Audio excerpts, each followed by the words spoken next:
The WWE Royal Rumble is in the rear view mirror, so we're looking straight ahead to the Elimination Chamber, the next stop at the road to WrestleMania, because the winner of the Elimination Chamber matches are getting a world title opportunity at the grandest stage, WrestleMania. So here are the matches that I think will be taking place, plus who I think is going to be competing in both of the WWE Elimination Chamber matches. Before I go any further, if you like wrestling content and you want to see more of this, make sure to click that like button, subscribe, and ring that bell so you get notified every single time we upload a new video. All right, so the first match that I think is going to take place that I feel pretty confident about is going to be CM Punk versus Finn Balor. Obviously, CM Punk is from Chicago, and that is where the Elimination Chamber is. And I was unsure about the direction they were going to go with this. Obviously, Finn Balor tried to get in the Royal Rumble, but they had all of their spots were already filled out, which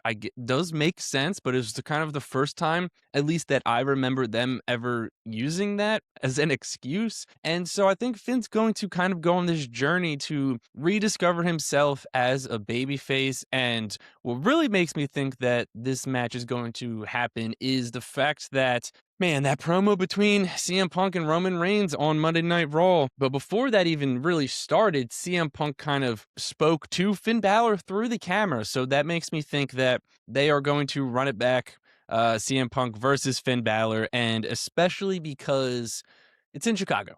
CM Punk's going to be there. He's not going to be in the Elimination Chamber matches. So I think they obviously would be crazy to not have him wrestle on that card. So I think he's going to do it. I think he's going to defend his title against Finn Balor. Now you can say, oh, Roman Reigns, he said he's going after CM Punk. That's fine. Roman's not going to show up for a while, probably, right? This is just how it is with Roman Reigns. He has earned the right to do this. So I'm not concerned about the fact that they will be going to CM Punk versus Finn Balor before we really kind of get really going, because we already did get started with CM Punk versus Roman Reigns, but it just started. So this is going to take off probably after Elimination Chamber is really when this feud, this story is going to gain a ton of momentum, but they don't really even need it. They kind of gained everything they needed to gain with that one promo. And because of that one promo, it makes me think that they are fine with having these rare meetings between CM Punk and Roman Reigns just because of how powerful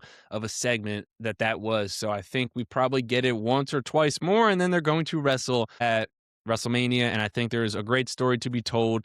Both of them had Paul Heyman, and both of them kind of are somewhat similar, and obviously that was probably going to be the segment of the year, that promo battle. So I feel pretty good that they're going to do Finn Balor versus CM Punk for the World Heavyweight Championship at Elimination Chamber. All right, so the next match, and I was having a bit of trouble trying to figure out what they were going to do with this one, because it seems like they have a lot of matches that they do, but they just don't think are like PLE worthy. So you've got the WWE tag team titles, which I don't know when the last time they were featured on a PLE was, but obviously you have that storyline with the MFTs and the Wyatts, which is my favorite storyline currently.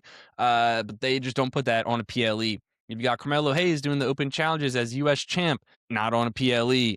Dominic Mysterio hasn't really had a number one contender for the IC title, hasn't really been on a PLE that much. And so it's just a lot of matches like that. The Women's United States Championship hasn't really been on a PLE. So they have these good storylines going, but a lot of them don't feel like they're getting featured on the premium live events. And that makes me think that WWE doesn't think that they are PLE worthy. And then you've got the women's tag team titles. That could be a match that does happen on this, and I hope it does, because I could see the Bellas taking on whoever is the champs at Elimination Chamber. But I don't know, they just don't really put the women's tag titles on PLEs either. So it's just kind of, they're in a weird spot, and I don't know if they're going to do two title matches, and I feel really good about Punk versus Finn. So this next match, I think, is going to be Gunther versus Penta. Now, Gunther obviously just choked out Dragon Lee because he was kind of clowning AJ Styles for retiring him.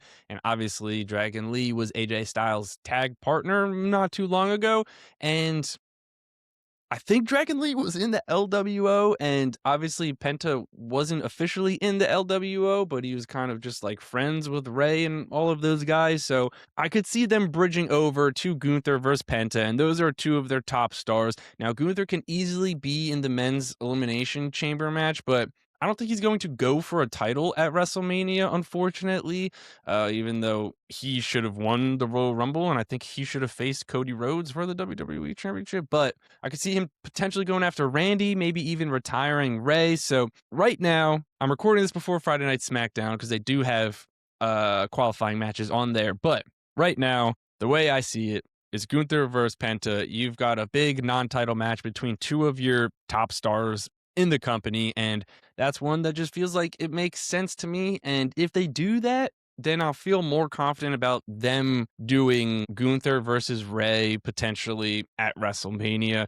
because I could see them doing Randy versus Trick Williams at WrestleMania. Also, obviously, Trick Williams is just an instant star and he's one of your top guys already. So it's interesting, this road to WrestleMania, because there's a couple different directions they could go with a few different people, but I feel okay about them doing Gunther versus Penta. My confidence isn't through the roof with this because I was just going through a bunch of matches, and like I said, a lot of them just felt like they were matches that WWE won't put on a PLE, especially Elimination Chamber, and they're going to only do two matches outside of the two chamber matches because that's just what they do with the stipulation PLE shows. So I don't know. Let me know what other matches you think will be happening at the Elimination Chamber, because the second one was tough for me to come up with, but let's dive into these Elimination Chamber matches. All right, so at time of recording this, we have a qualifying match for the men and for the women. So I'll start with the women and get into the women's Elimination Chamber match, and then we'll dive into the men's. So on the women's side, you've got Lash Legend versus Tiffany Stratton versus Chelsea Green, which is happening on Friday Night SmackDown. Talk about a banger. It's kind of crazy. I feel like we do this every year with the chamber matches, but it's crazy that two of these three women won't be in the Elimination Chamber. All three deserve to be in it. It just kind of goes to show how loaded this women's division is in WWE. Now, Chelsea's probably going to eat the pin here, unfortunately. Lash looked awesome in the Royal Rumble, and she's been looking awesome since she got called up and paired with Nia Jax.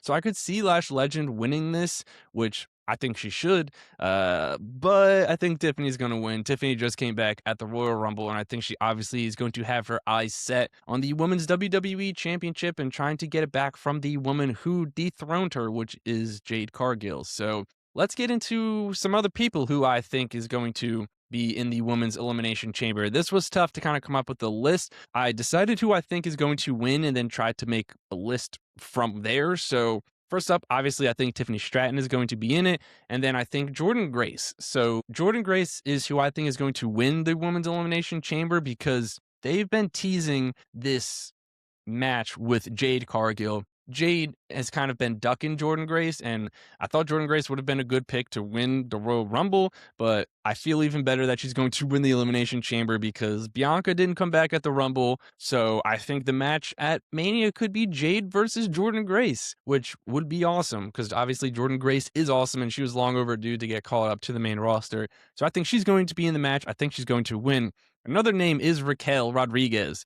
She kind of just got screwed-ish out of the Women's World Championship on Monday Night Raw because she told Liv to stay in the back, but then Liv came out and kind of cost her the match pretty much, and that's the storyline they're running. So I think Raquel is going to qualify for this match. She's been on an absolute heater. She's been doing a ton of great work, so they obviously view her very highly, and I think she's going to be in the Elimination Chamber match. Next up, Becky Lynch. Another name that I thought may have been a singles match on this card and very well could be, depending on how things go in the coming weeks. I could very easily see them doing Becky versus AJ.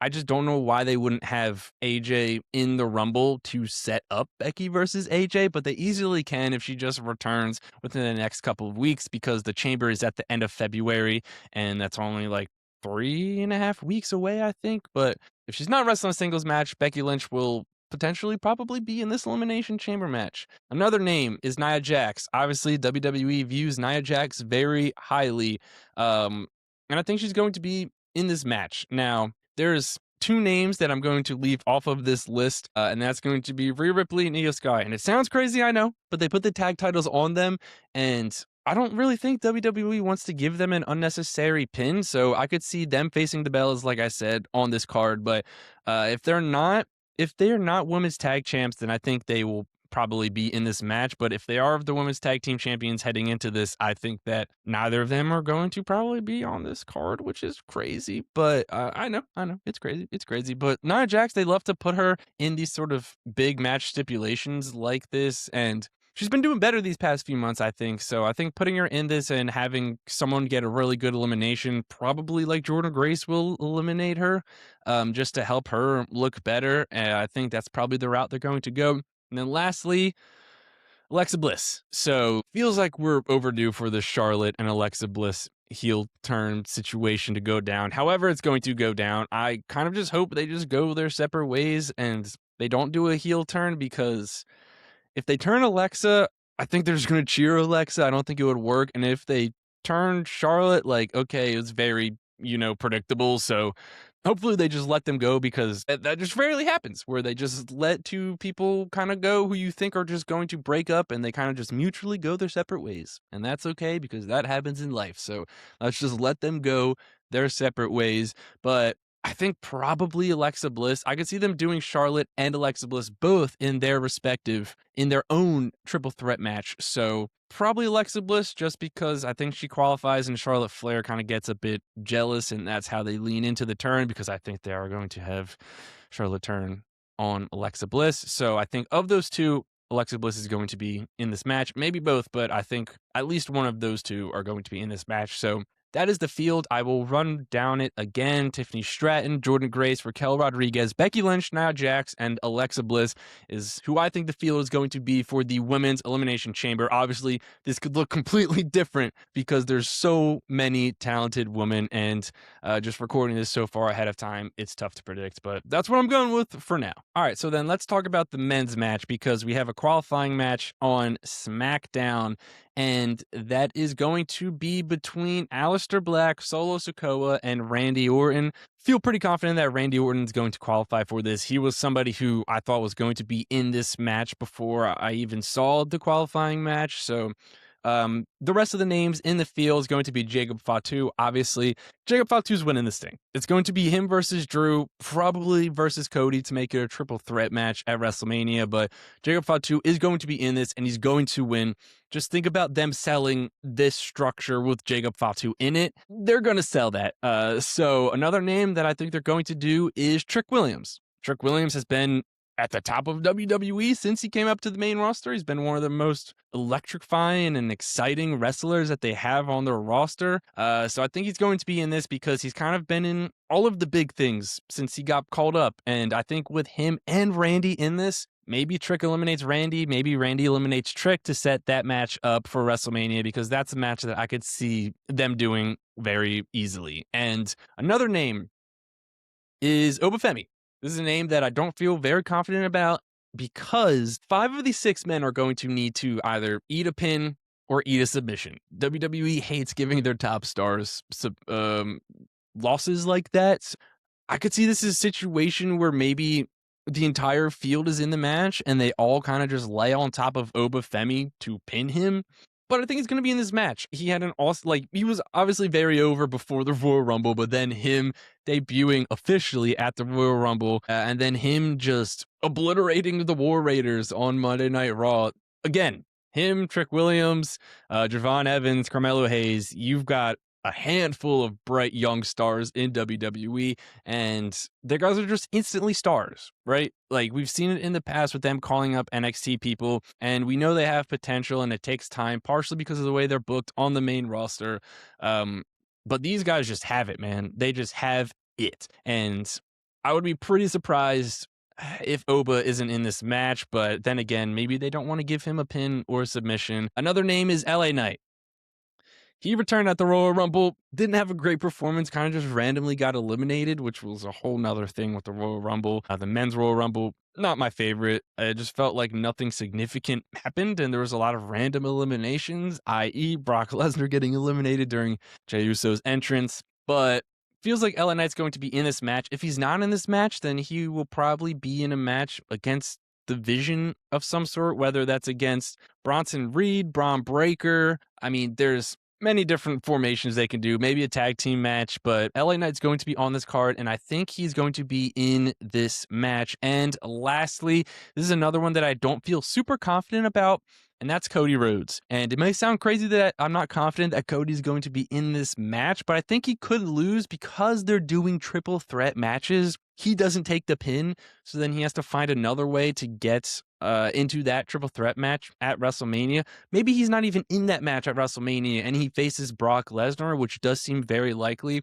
And if Cody Rhodes is not in this match, then I could see Braun Breaker. Braun Breaker, it was tough to leave him off this list. Maybe instead of Trick Williams, Braun Breaker's in this match. But I think Braun Breaker has a very likely chance of being in this. But I mean, I could just see Cody Rhodes like getting eliminated by Fatu. Cody Rhodes is, again, still one of your top baby faces, so it's hard to leave him off of this and the card as a whole. But I don't know. It depends how they want to do this story with Jacob Fatu and Drew McIntyre. It's interesting because trying to figure out, are they going to do the triple threat, or are they going to do Drew versus Jacob and then have Cody versus Brock, because Brock's going to be at WrestleMania. What's Brock going to do? Who knows? I don't know. I mean, I would like for them to just do the singles match and just give Jacob and Drew their time. They were talking about trying to do something fresh, and it wouldn't make sense for them to do something fresh just to, again, throw Cody Rhodes in the mix. Yet again, Cody Rhodes kind of elevated that main event star status by not needing a title, and he's going to continue to be one of your top stars. But with that being said, that's going to wrap it up. So you let me know in the comments down below, who do you think is going to win both of these Elimination Chamber matches? Make sure to like, comment, subscribe, click that bell if you want to get notified every single time that we upload a brand new video. With that being said, I'll catch you in the next one.